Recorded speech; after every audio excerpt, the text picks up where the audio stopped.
আমাদের এই ইউনিয়নের সন্তান এবং এই স্যার কেরমখাল ইউনিয়নকে আলাদাভাবে দেখে না, সে তার নিজের ইউনিয়ন হিসাবে দেখে আজকে চতুর্দিকে যে উন্নয়ন, বিশেষ করে যাতায়াত ব্যবস্থা, পোল কালভার্ট, এই রাস্তা,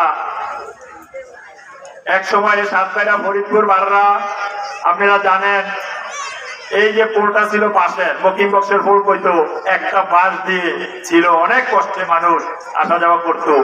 এবং আমরা যখন লেখাপড়া করতাম, অত্র এলাকার বেশিরভাগ ছেলে মেয়ে মাদ্রাসা উচ্চ বিদ্যালয়ে লেখাপড়া করতো। তখনকার এই অঞ্চলে কোনো স্কুল ছিল না, অনেক কষ্টে নৌকা দিয়ে এবং শর্ট প্যান্ট পরে তারপরে রাস্তায় যাইয়া প্যান্ট পরে স্কুলে যেতে রমেশ ভাই বলতে পারবে।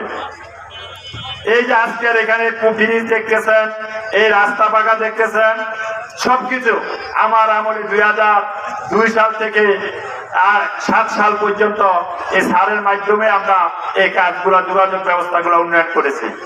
এবং কেরমখাল ইউনিয়নের মধ্যবর্তী স্থানে আমার সময়ে 4 সালে আজকে যে ইউনিয়ন পরিষদ ভবন, এইটা একটা মাঠের মধ্যে করা হয়েছিল এবং এখান থেকে কোনো যাতায়াত ব্যবস্থা ছিল না। আপনারা জানেন সাতবাইরা কুয়ারপাড় বা কেরমখালবাসী, সারের মাধ্যমে আজকে এই দিক দিয়া ছয়গুড়া পর্যন্ত এই সাতবাইরা থেকে ফাঁকা রাস্তা হয়েছে।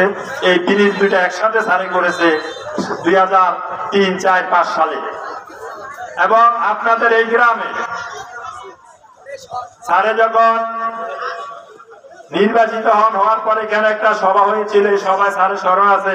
আমার দোস্ত শামসুলকে পিতা আমার চন্দ্র স্যার এখানে এই বিদ্যুতের জন্য আলোচনা করতে যায়, ওই দিনে একটু অসুস্থ হয়, অসুস্থ হওয়ার পরে সে মারা যায়। এই স্যারের ওয়াদা রক্ষা করতে যায় এই ডক্টর রেদওয়ান আহমেদ স্যার, এই যে ফরিদপুর সাতপাইরা কুয়ারপাড় এই বিদ্যুতায়ন করেছে আমাদের ডক্টর রেদওয়ান আহমেদ স্যার। শুধু